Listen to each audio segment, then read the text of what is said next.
रथ लेकर के भगवान चले। रुक्मी ने चारों तरफ से रथ को घेर लिया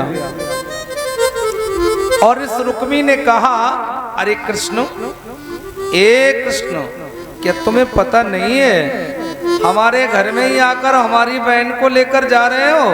क्या हमको पता नहीं चलेगा? क्या हमको मालूम नहीं पड़ेगा? नहीं नहीं, ये नहीं हो सकता। मतलब आओ हमसे युद्ध करो। अरे जब तक हम जीवित हैं तब तक अपनी बहन को हम जाते नहीं देख सकते, तुम हमारी बहन को ले जा नहीं सकते। भगवान ने कहा युद्ध कर लो। उठाया धनुष, युद्ध होने लगा। लेकिन युद्ध इतना भयंकर किया, लेकिन भगवान ने किसी को मारा नहीं। ये देखो, ये विशेषता है। कहाँ है? ससुराल में। अगर कोई ससुराल में बुरा भी कह दे तो बुरा न मानो, क्योंकि वो ससुराल है। तो भगवान ने किसी को मारा नहीं, सबको मूर्छित कर दिया। तो सबको मूर्छित किया और अब की बार तो ऐसा बाण मारा, ऐसा बाण मारा कि रुक्मी भी मूर्छित हो गया। और फिर एक बाण उठाया, इसका अंत कर दूं, तो रुक्मिणी मैया चरणों में गिर गई। रुक्मिणी ने कहा, माधव, ये मेरा भाई है, अच्छा है, बुरा है, कैसा भी है, आखिर में तो मेरा भाई है। आप उसे मार दोगे ना तो ये बहन कितनी भी अभागिन बहन क्यों ना हो, लेकिन भाई को मरते देख नहीं सकती। इसलिए हरि शरणम नाथ, कृपा कर दो।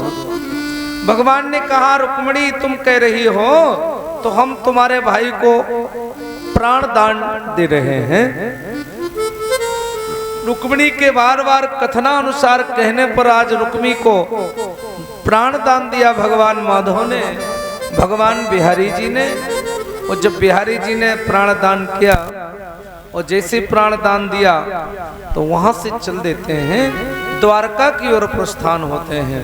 लेकिन रुक्मी ने ये शर्त की थी, अगर बहन को न छुड़ा पाया तो लौटकर कुंदनपुर नहीं आऊंगा। तो बहन को तो छुड़ा नहीं पाया, तो इसने उसी जगह एक भोजकट नाम का नगर बसाया, जिसको आजकल हम भरतना के नाम से जानते हैं। ये भरतना का पहले भोजकट नाम का नगर, कुंदनपुर से भरतना और द्वारका दक्षिण में पड़ती है, पूरब पश्चिम और दक्षिण के कोने में। तो ये भोजकट नाम का, जिसको भरतना कहते हैं, ये रुक्मी का बसा बसाया नगर है, प्राचीन नगर है। भरतना कोई नया शहर नहीं है, बहुत प्राचीन नगर, द्वापर का नगर है। और इसने कहा अब घर नहीं जाएंगे, घर बनाकर रहने लगा। भगवान इधर से ले जा रहे थे, आज जाकर के द्वारका में प्रस्थान किया। शुभ लग्न में, शुभ मुहूर्त में पाणी ग्रहण संस्कार किया। ये हमारे यहाँ 3 प्रकार के विवाह हैं, गंधर्व विवाह, राक्षसी विवाह और ब्रह्मवर्त विवाह। ब्रह्म विधि का विवाह तो हम लोगों में होता ही है, और गंधर्व विवाह माने एक दूसरे को पसंद करके लिख लिया जाए, गंधर्व विवाह है। राक्षसी विवाह माने जबरदस्ती, वो राक्षसी विवाह है। हमारे यहाँ 3 प्रकार की प्रथा चल रही है विवाहों की।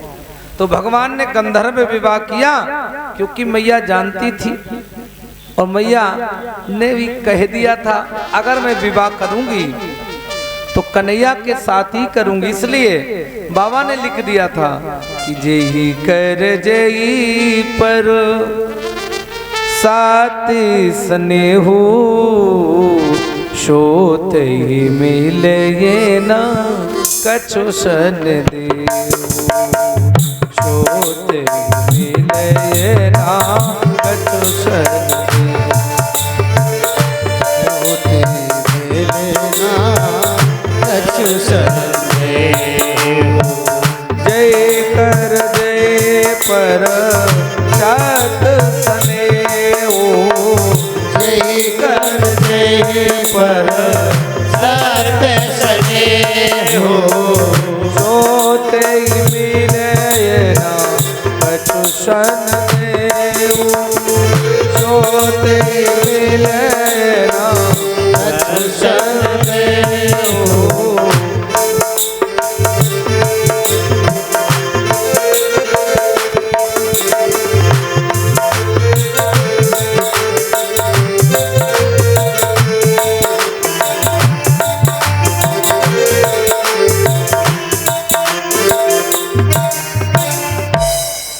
शुभ लग्न में शुभ मुहूर्त में भगवान ने पाणी ग्रहण किया और पाणी ग्रहण संस्कार हुआ। इसी रुक्मिणी के द्वारा एक बेटा हुआ जिसका नाम प्रधुम्ब है। कामदेव ने, मैंने आपको सुनाया था परसों, कामदेव ने डंका, कल ही बजे सुनाया था, कामदेव ने डंका बजाया था और कहा था अगर हम हारेंगे तो हम तुम्हारे बेटा बनेंगे, अगर तुम हारोगे तो हमारे बेटा बनोगे। भगवान तो नहीं हारे, लेकिन ये कामदेव हार गया तो भगवान का बेटा बन गया। ये प्रधुम्न नाम का बेटा है। अच्छा, द्वितीय बिंदु, भगवान भोले बाबा ने जब कामदेव को जलाया तो रति इनकी पत्नी है, कामदेव की पत्नी का नाम रति है। रति ने कहा सरकार बाबा आपने हमारे पति को अनंग कर दिया, शरीर वाला नहीं रखा, तो हमारा पति हमको चाहिए। तो बाबा ने भी वरदान दिया था, कृष्ण तने हुई है पत तोरा, वचन अन्यथा होय न मोरा।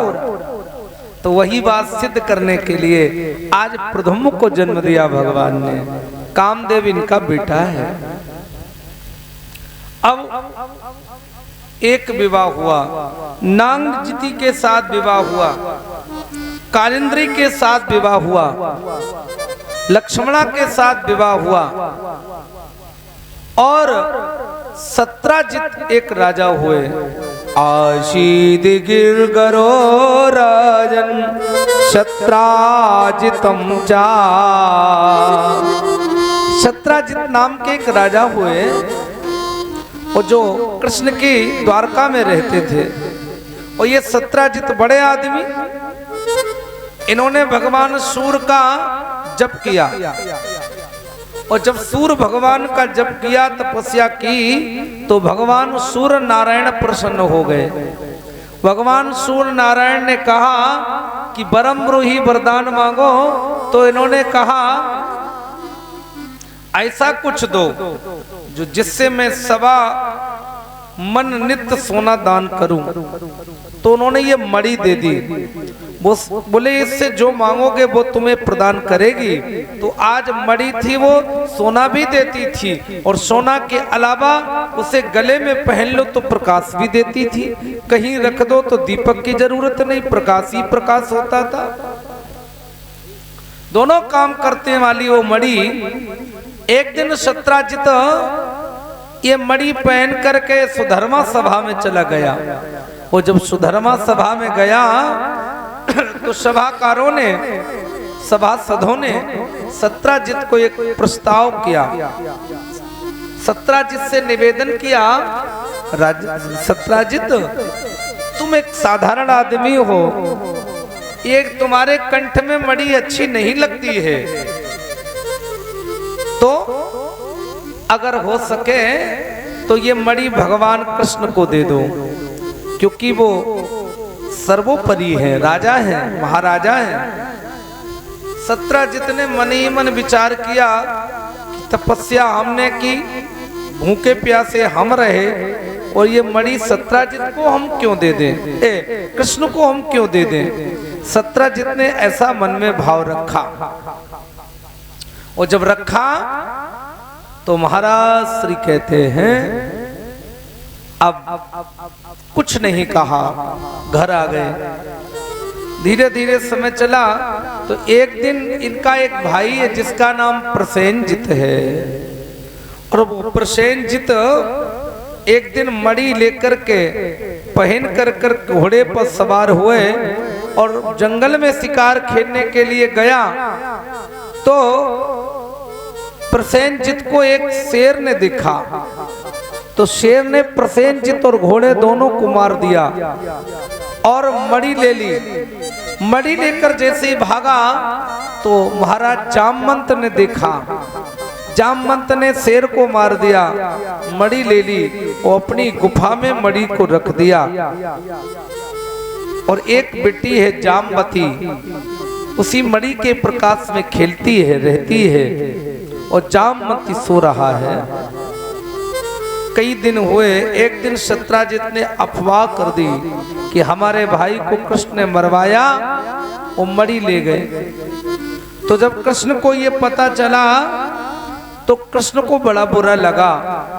कृष्ण ने विचार किया अगर मणि ढूंढने हम नहीं जाएंगे, अगर मणि नहीं मिलेगी तो ये मणि का चोरी का इल्जाम हम पर लग जाएगा। और हमारे यहाँ एक अभी भादों में निकल गया ना, आधे भादों की चौथ, जिसको पत्थर चौथ बोलते हैं ना। अगर पत्थर चौथ का चंद्रमा देख लो है ना, तो किसी के यहाँ डेला फेंक दो ऐसा नहीं। इस समंतक मणि की कथा को सुनो तो वो चौथ के चंद्रमे का देखने का पाप जो होता है वो मिट जाता है। लेकिन लोगों ने अपवाद कर दिया, बोले डेला फेंक दो किसी के टीन पे या किसी के घर पे, ऐसा लोग करते हैं। लेकिन कथा यही कहती है, अपवाद यही है ना। लेकिन कथा सुन लो तो पाप मिटेगा। समंतक मणि की चोरी की कथा। महाराज श्री कहते हैं आज भगवान को बड़ा बुरा लगा। भगवान ने घोड़ा सजाया और घोड़ा सजा करके भगवान आज चल दिए। जंगल में पहुंचते प्रसेनजित भी मरा पड़ा है, घोड़ा भी मरा पड़ा है। आगे चलते हैं, शेर मरा पड़ा है। पदचिन्हों को देखते देखते ये पदचिन्ह एक गुफा में निकल पड़े। और जब गुफा में प्रवेश किया तो बड़ा प्रकाश हो रहा मणि का। ऐसी वो प्रकाशित मणि, बड़ा प्रकाश हो रहा है। तो देखा एक कन्या खेल रही है, सर्वांग सुंदर कनक प्रभम। वो कन्या बड़ी सुंदर है, लेकिन जामवंत जी सो रहे हैं। कन्या ने भगवान को देखा, कहा अरे राजकुमार आप तो बड़े सुंदर हैं, हमारे इस गुफा से आप चले जाइए। अगर हमारे पति जाग जाएंगे जामवंत जी तो कहीं आपको मार न दें। भगवान ने कहा नहीं देवी, हम तुम्हारे पति से बिना वार्ता किए वापस नहीं जाएंगे। हम तुम्हारे पति से कुछ कहना चाहते हैं, हम तुम्हारे पति की कुछ बात सुनना चाहते हैं। और जैसे ये कहा तो महाराज श्री कहते हैं जामवंत जी जाग गए। और जामवंत जागा तो ये भगवान से युद्ध करने लगा। और इतना युद्ध किया, युद्ध होते होते 27 दिन हो गया। और जब 27 दिन हुआ तो आज इसे स्मरण आया कि रामावतार में जब भगवान राम जाने लगे तो सबके लिए सब संदेशा छोड़ा। तो जामवंत ने कहा नारायण आप जा रहे हो, हमारे लिए क्या संदेशा है? तो जामवंत ने कहा था, तो भगवान ने कहा था जामवंत जाओ, हम तुम्हें वरदान दिए हैं कि जब हम द्वापर में कृष्ण बनकर आएंगे तो तुमसे 27 दिन लड़ेंगे। और जब 27 दिन पूरे हो जाएं और तुम हमसे न जीतो तो समझ लेना कि हम वही राम कृष्ण बनकर मिलेंगे। ये वरदान दिया और वरदान देकर के भगवान अंतर्ध्यान हो गए। आज वही समय आया, भगवान कृष्ण 27 दिन लड़े। जामवंत को रामावतार की बात याद आ गई कि भगवान ने कहा था कि 27 दिन लड़ेंगे, तुम हमें मूर्छित नहीं कर पाओगे, हरा नहीं पाओगे। आज हमें लग रहा है ये भगवान ही है। चरणों में गिर पड़ा। भगवान ने कहा जामवंत बरम रूही वरदान मांग लो। जामवंत ने कहा नहीं भगवान, आपने जो अपना वादा किया था वो वादा निभाया। अब हम आपसे एक ही बात कहते हैं, क्या? अब कुछ नहीं चाहिए। इंद्रियां तृप्त हो गई, मन तृप्त हो गया, हमारा जीवन अभी भी बरकरार है। और आपका 2 बार दर्शन हुआ, एक राम जी का और एक श्याम जी का। तो अब चाहते क्या हो? मम दर्शन फल, मम दर्शन फल परम अनुपा, मम दर्शन फल परम अनुपा, जीव पाई निज सहज स्वरूप।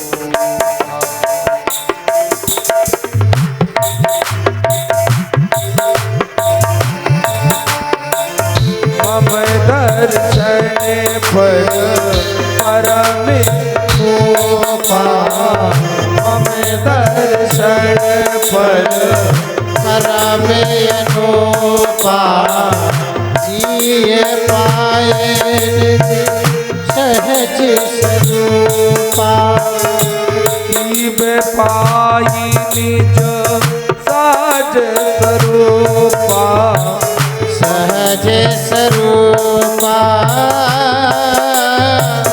सहज स्वरूपा।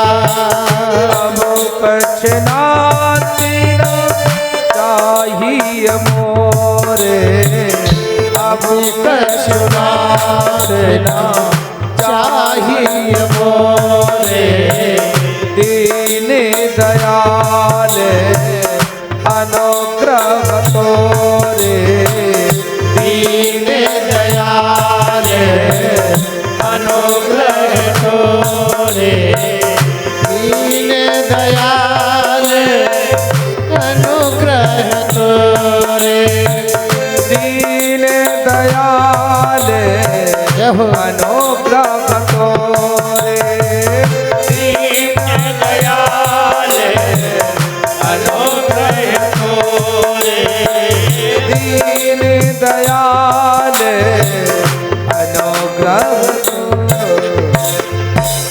मम दर्शन मम फल, आपने मुझे जो दर्शन दिया बड़ा ही महत्वपूर्ण है।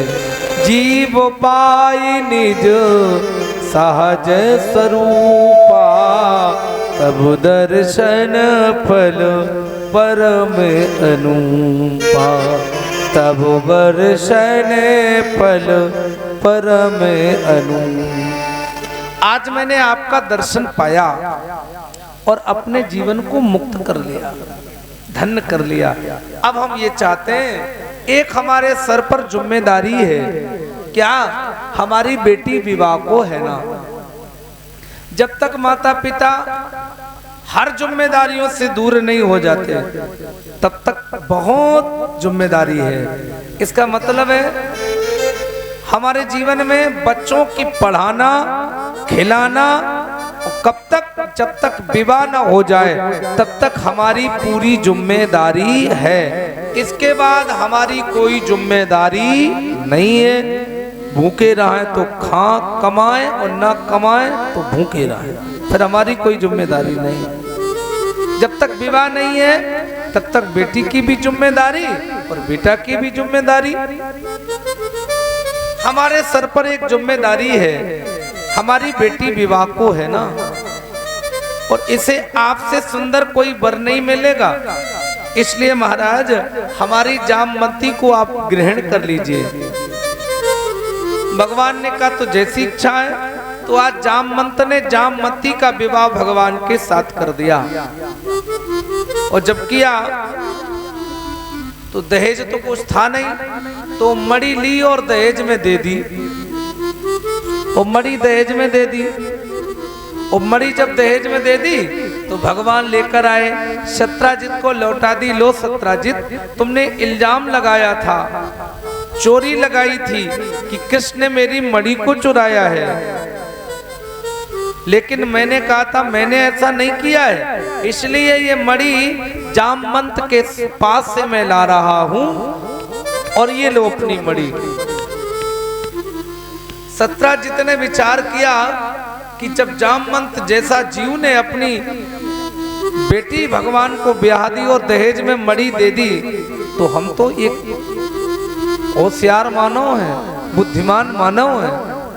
तो भगवान ने देखा तो 17 जितने भी अपनी एक बिटिया जिसका नाम सत्यभामा था, उस सत्यभामा को भगवान को दे दिया और देकर के ये मणि दहेज में दे दिया। बोलो, एक मणि 2 बार दहेज में गई और 2 ब्याह लेके आई है। बताओ ऐसी बढ़िया मणि कहां धरी, 2 बहुएं साथ में लाया है ना।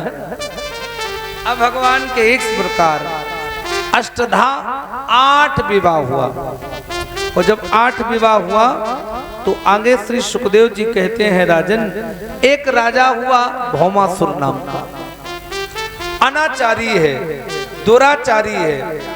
इसने एक संकल्प किया है कि जब 20,000 कन्याएं हो जाएंगी तो हम उनके साथ विवाह करेंगे। अब बताओ, ये भी कोई संकल्प है?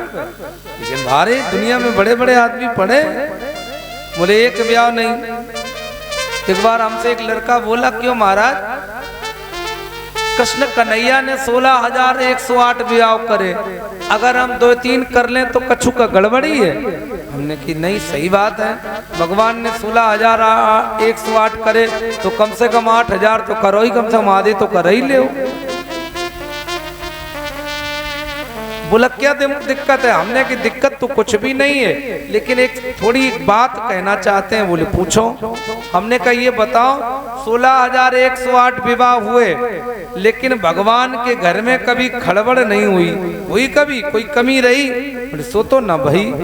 और हमने की आप एक ब्याह करके चौराहे पे मूंगफली की ठिलिया लगाए रहे, बोलो दूसरों करे हो तो फिर कहाँ जाओगे?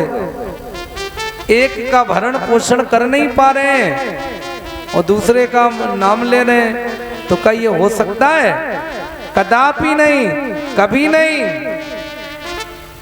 इसका मतलब है हमारी सोच अच्छी नहीं है। हमको सदैव अपनी सोच अच्छी रखना चाहिए, यही बुद्धिमत्ता कहलाती है, यही भाव कहलाता है।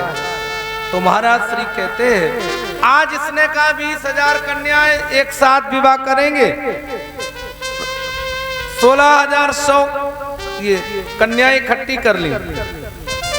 अब जब 16,100 इकट्ठी कर ली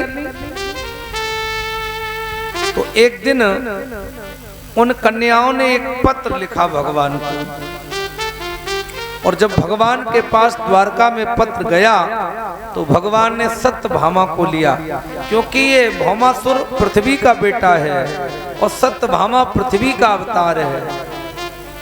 सत्यभामा को लिया और भौमासुर को मारने के लिए चढ़ाई की, और जब चढ़ाई की तो आज भौमासुर को मारा, और जब भौमासुर को मारा तो कारावास छोड़ दिया,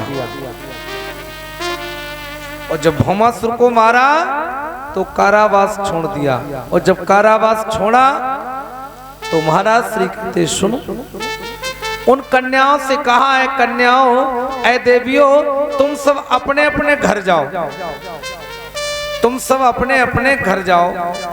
उन कन्याओं ने कहा, नारायण हम अपने अपने घर तो चली जाएंगी, लेकिन एक समस्या है। समस्या क्या है? हमारा पिता तो हमें अपना लेगा, हमारा पिता तो हमें अपना लेगा, लेकिन कोई पुरुष हमें कभी नहीं अपनाएगा। इसका मतलब क्या है? इसका मतलब यह है कि किसी को पता चलेगा ये कन्या भौमासुर के यहाँ जेल में रही, उनके अधीन रही, तो वो कोई पुरुष हमसे विवाह नहीं करेगा, कोई पुरुष हमसे शादी नहीं करेगा। इसलिए महाराज अब हम लौटकर कहीं नहीं जाएंगे। तो क्या करोगे? उन कन्याओं ने एक एक माला ली। देखो कितनी अच्छी बुद्धिमत्ता है। द्वै बेर बंदो त्रिगुण रूपधारी को, और 3 बेर बंदो और 4 बेर बंदो चक्र के रखी जाको, 5 बेर बंदो पांडव के सखा को ओ सप्तम ओ षष्ठवेर बंदौ शास्त्र के रचयिता को ओ सात वेर बंदौ सातो बैल के नथैया को ओ अष्टवेर बंदौ आठ पटरानन के पति को और नौ वेर बंदौ श्रीधर कृष्ण मुरारी को। और क्या बोली? प्रभु हम पे कृपा करना, प्रभु हम पे कृपा करना।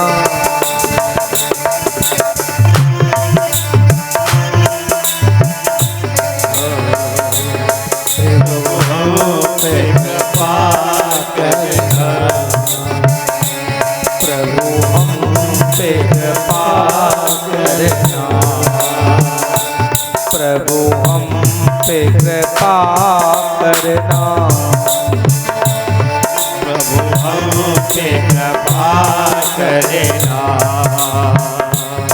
प्रभु हम पे कृपा करना,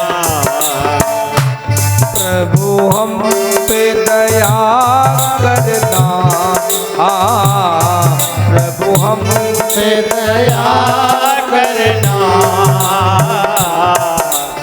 हम पे दया करना,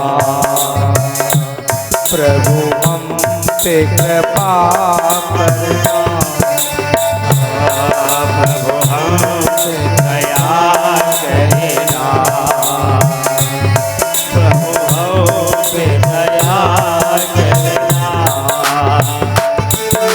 नाचोगे मोर बन कर हे श्याम मेरे अंगना, नाचोगे मोर बनकर ये श्याम मेरे अंगना, नाचोगे हरि मोर जय हो हे श्याम मेरे जगना, पतझड़ की बहार,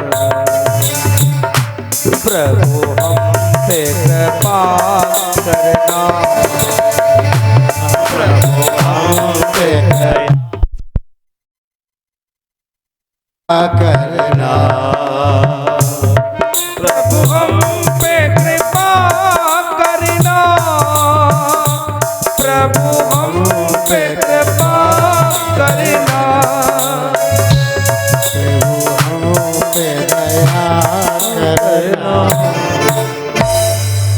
प्रभु आप तो सर्वव्यापी निरंजना है, आप तो सबके मन की जानने वाले हैं।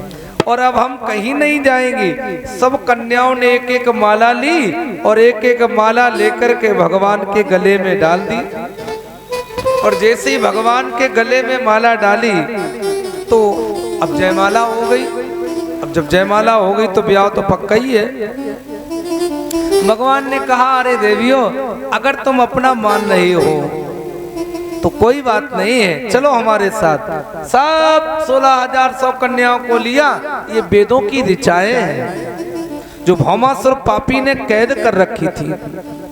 भगवान द्वारका में लाए। अब देख लो आप, 8 पहले ही से घर में वर्तमान थी। अब भगवान ने 16,100 महल बनवाए। वहां तो कोई देवी तो थी नहीं, विश्वकर्मा को आदेश दिया, विश्वकर्मा ने झट से ही 16,100 महल बना दिए।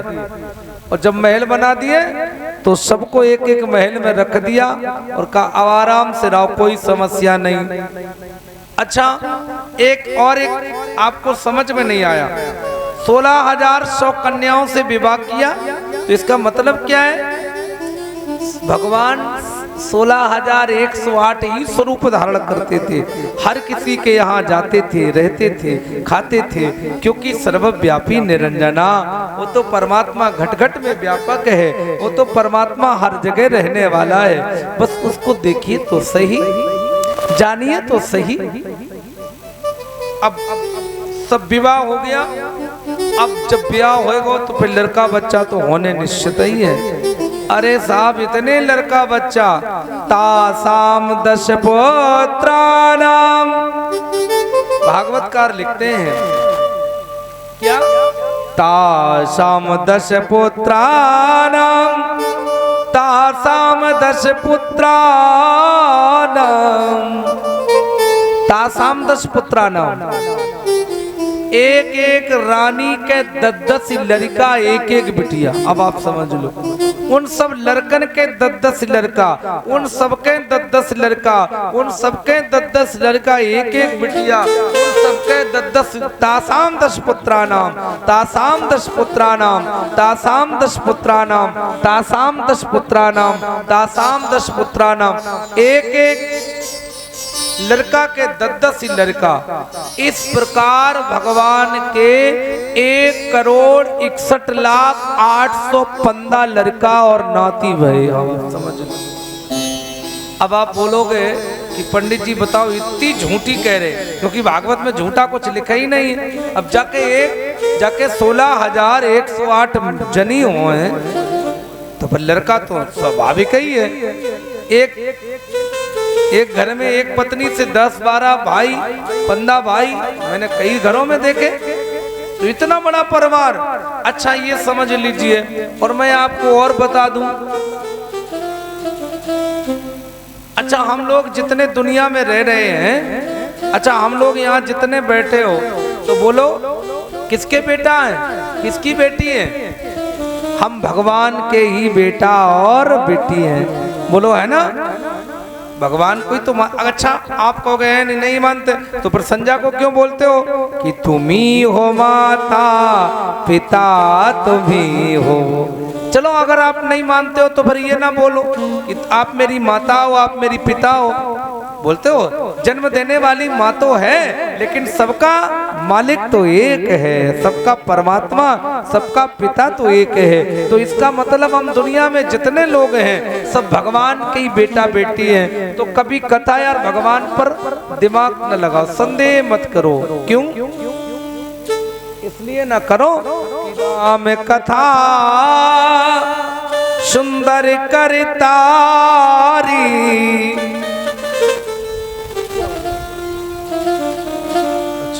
राम कथा सुंदर करतारी, उस संशय वियंग उड़ावन हारी। भगवान की कथा कैसी है? अभिमान और संशय को दूर कर देने वाली। इस प्रकार भगवान के इतने विवाह और इतने बच्चे हुए। अब सुधर्मा सभा में द्वारका में भगवान बड़े भाव से रह रहे हैं। धीरे धीरे समय चला। एक दिन इनके ही घर में रहने वाले कुछ बच्चे एक दिन जंगल में खेलने के लिए गए। एक दो पवनम राजन जगमुर यदु कुमारिका। एक दिन कुछ बच्चे, कुछ बालक, एक दो पवनम राजन जगमुर यदु कुमारिका। तो बच्चे जंगल में शिकार खेलने के न घूमने के लिए गए, और घूमते घूमते बहुत दूर निकल गए। मध्याह्न हो गया, और जब दोपहर हो गई तो बच्चों ने विचार किया न हो तो कहीं भूख प्यास लग रही है, कहीं कोई जल मिल जाए या कोई व्यवस्था हो जाए, किसी संत महात्मा की कुटिया मिले। चारों तरफ खोज रहे हैं, लेकिन कहीं कोई कुछ दिखाई नहीं दे रहा है। तब तक इन्हें एक कुआं दिखाई दिया। एक कुआं बावरी। कुआं के पास गए, सोचा इसमें जल भरा होगा, तो जल भरा होगा तो जल प्यास मिटाने के लिए, प्यास को तृप्त करने के लिए जल की खोज करने लगे। और जब जल देखने लगे उस कुएं में झांक करके देखा तो उसमें जल नहीं है, सूखा पड़ा है और उसमें एक जीव है, जीव पड़ा है। और वो झट से ऐसे करता, सर को हिलाने वाला है, ऐसा जीव है, सर को हिला रहा है। विचार करते हैं कि ये जीव कौन हो सकता है जो सर, केवल सर ही सर हिलता है और इतना बड़ा होता है छपकली जैसा। आपको दिव्यापुर वाले क्या बोलते हैं उसको? गिरगिट, कैटुआ है ना, टैटूला, नाम बहुत है ना अलग अलग, हर जगह के अलग नाम है, लेकिन उसको शुद्ध बोलते हैं गिरगिट। संस्कृत भाषा में गिरगिट बोलते हैं ना। कहते हैं कि गिरगिट की तरह रंग बदल रहे हो ना, वो ऐसे ऐसे करता है, ऐसे ऐसे ऐसे ऐसे ऐसे, बड़ा होशियार होता है, ये भी समझ से चालाक बहुत होता है गिरगिट। तो अब बार बार हिला है। बच्चे बोले ये ऐसा जीव तो जिंदगी में नहीं देखा। तो सब गए और भगवान को ले आए। भगवान से कहा बाबा, पिताजी, एक मैंने दृश्य देखा है। भगवान ने क्या देखा है? एक कुएं में जीव पड़ा है और वो शरीर को नहीं हिलाता, लेकिन केवल अपनी सर को हिलाता है। ऐसा तो जीव मैंने कभी नहीं देखा। तो जैसे ये कहा तो भगवान ने कहा चलो हम चलते हैं। तो महाराज श्री कहते हैं आज वो भगवान को साथ लेकर गए, और जब भगवान को साथ लेकर गए तो महाराज श्री कहते हैं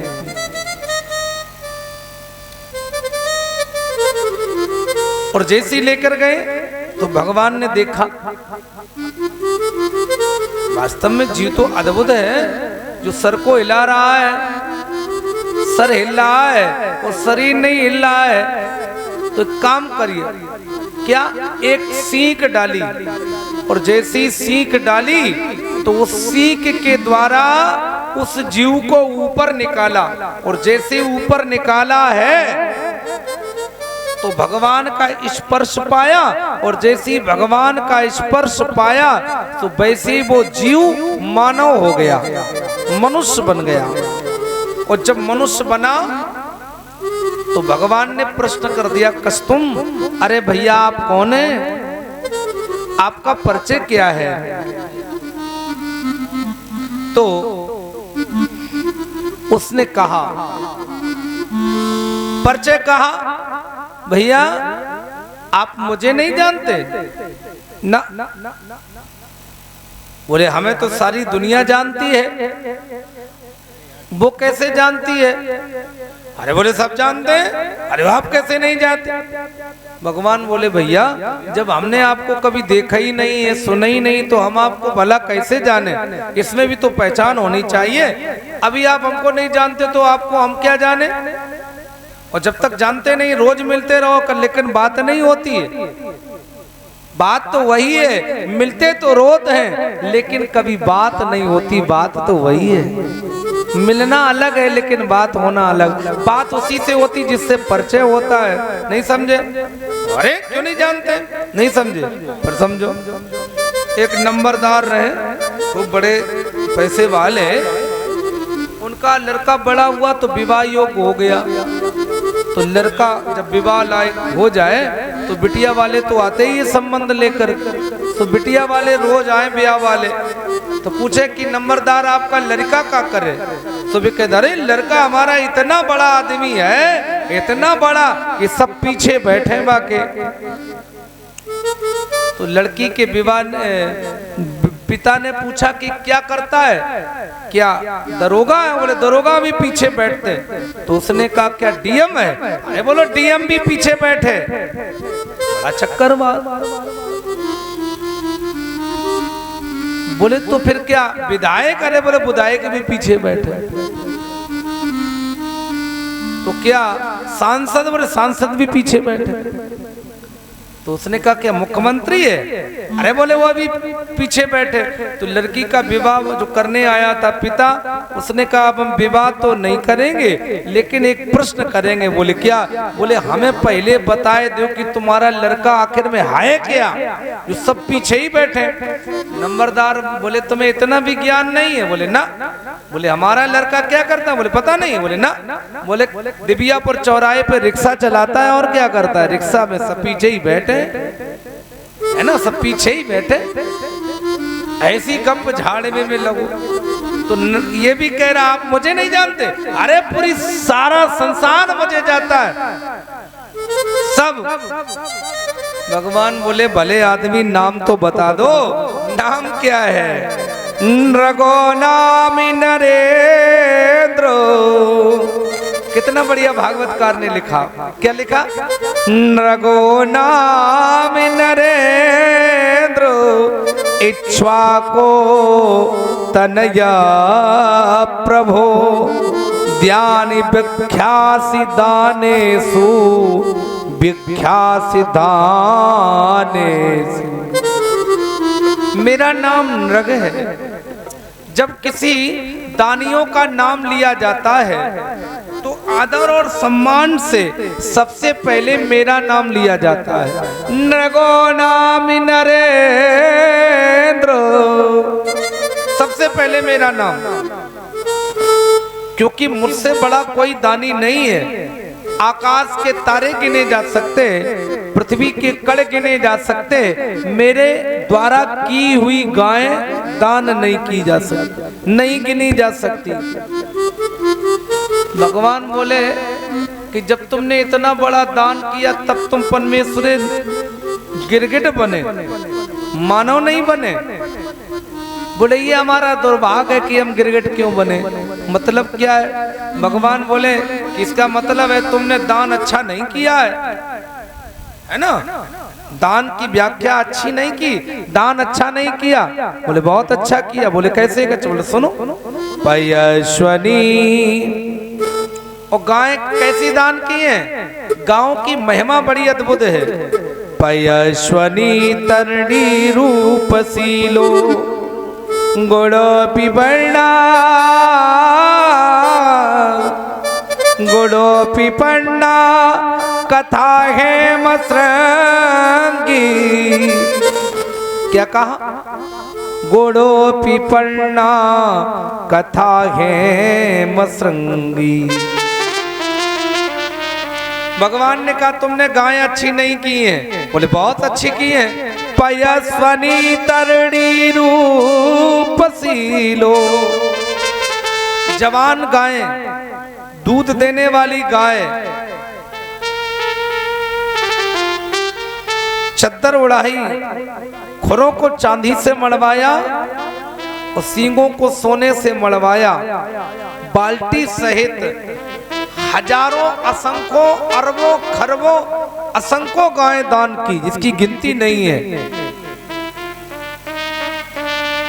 तरुणी रूपशीलो, भगवान ने कही तो गाय अच्छी नहीं होगी स्वभाव से। बोले बड़ी सीधी, तरुणी माने जवान, सीलो माने अच्छी स्वभाव की, ऐसी गाय। और अब जानते हो हम तो रोज ही भागवत करें और भागवत के अंत में गैया दान की जाती है। तो जब गाय दान की जाती है तो हम कहते हैं परीक्षित जी गाय दान करो। तो हर गांव में आजकल गैयन की तो कमी ना है। आदमी अरे महाराज एक का 20-50 बताओ, हम सबरी दान करते गांव भर की। तो हमें कहना पड़ता कि हम गौशाला थोड़ी चरा रहे, हम तो भागवत कर रहे हैं, क्या करेंगे? नहीं समझे? फटो रुपया और मरी गैया पंडितई को दान करबे में आदमी लगो है। देख रुपया काऊ दुकान में न चले, रुपया के 4 खंड होए, है नहीं? 10 में 4 खंड हो जाए, टैप से चिपकाए दो, ऐसो बंद कर ले, भागवत पे सुन ऐसो चढ़ाए को ऐसे चलो जाए, देखें और नहीं तो पंडित जी न देख ले ना। फटो रुपया और मरी गैया पंडितई के सर माथी जाए, देख लो।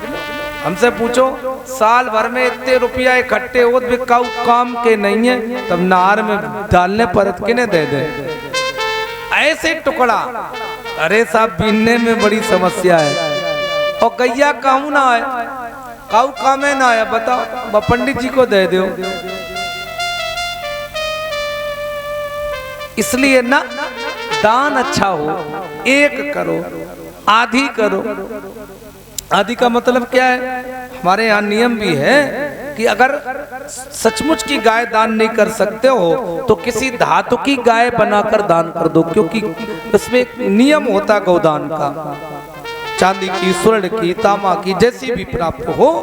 तो महाराज श्री कहते हैं ऐसी गाय नहीं दी, तरुणी रूप सी लो गोड़ो पिपन्ना कथा है मसरंगी। अब आपकी चंदा की भागवत है। वैसे जब कोई व्यक्तिगत कराता है तो उसको गाय दान दी जाती है। अब तो चंदा वाली है, अब कोई बात नहीं है, कर दो तो मना नहीं है, ना कर दो तो कोई समस्या नहीं है, है नहीं। अब मना तो पंडित जी का मुँह करत नहीं है, चाहे 10 चढ़ाओ, चाहे 1000 चढ़ाओ, चाहे 10,000 चढ़ाओ, कोई दिक्कत नहीं है। अगर नहीं चढ़ाओ तो जा दिक्कत है ना। तो मतलब क्या है? पयस्वनी तरणी रूप सीलो गोड़ो पिपन्ना कथा है मसरंगी। ऐसी बढ़िया सुंदर सुंदर गाय दान की। लेकिन एक दिन एक ब्राह्मण को गाय दान की तो वो ब्राह्मण लेकर जा रहा था और भूलवश वो गाय भाग करके हमारे गौशाला में आ गई और हमको ये पता नहीं चला। और जब पता नहीं चला तो हमने वो गाय एक दूसरे ब्राह्मण को दान कर दी। अनजान में भूलवश वो गाय दूसरे ब्राह्मण को दान कर दी। और जब दूसरे ब्राह्मण को दान की तो वो इधर से ले जा रहा था और वो उधर से ढूंढता हुआ आ रहा था और बीच में दोनों टकरा गए। उसने कहा ये गाय हमारी है। उसने कहा अभी अभी राजा के यहाँ से लेकर आ रहे, तुम्हारी कैसे? अभी अभी लेकर मैं आया हूँ। उसने कहा नहीं हमारी है। तो दोनों ब्राह्मण लड़ने लगे। तो उन्होंने कहा हम आपस में क्यों लड़ते हो, चलो राजा से निर्णय कर लेते हैं कि ये गाय हमारी है, ये गाय तुम्हारी है, चलो निर्णय हो जाएगा।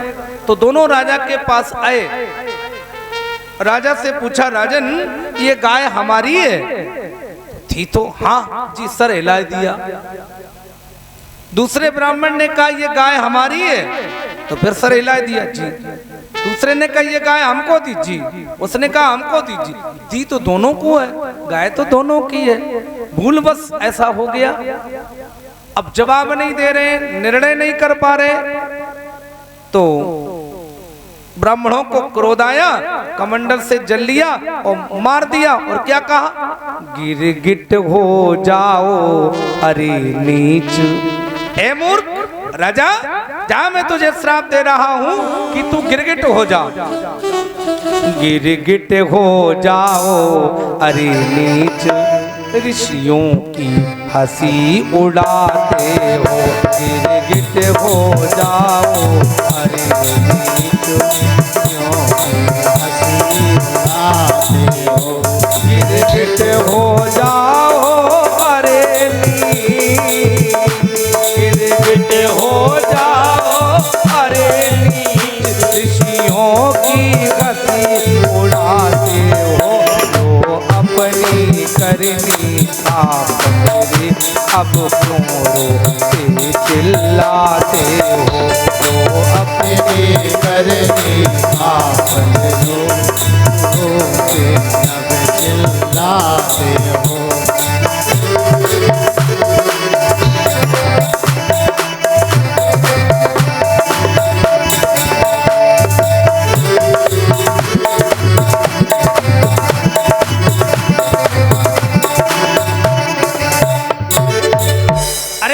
राजा जा मैं तुझे श्राप दे रहा हूं, तू गिरगिट हो जा।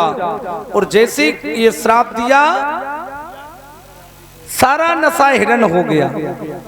और जब नशा हिरण हुआ तो चरणों में गिर पड़ा भगवान। आप तो महात्मा हैं। कम्बा दजालम, जिससे आप को तो भगवान भी, आपने तो भगवान को भी क्षमा नहीं किया, भगवान को भी श्राप दे दिया, तो क्या आप हम पर कृपा करेंगे? नहीं करेंगे। इसलिए महाराज एक ही बात मैं कह रहा हूं कि क्षमा कर दे महाराज, भूल बस हो। मेरा उद्धार कैसे होगा? आपने मुझे श्राप तो दे दिया गिरगिट होने का, लेकिन मेरा उद्धार कैसे होगा? तो भगवान संतों ने कहा, ऐ राजन, जा मैं तुझे ये वरदान दे रहा हूं। क्या? जब यदवंश कृष्ण अवतारा, ओहो ये घरन महामयी भारा।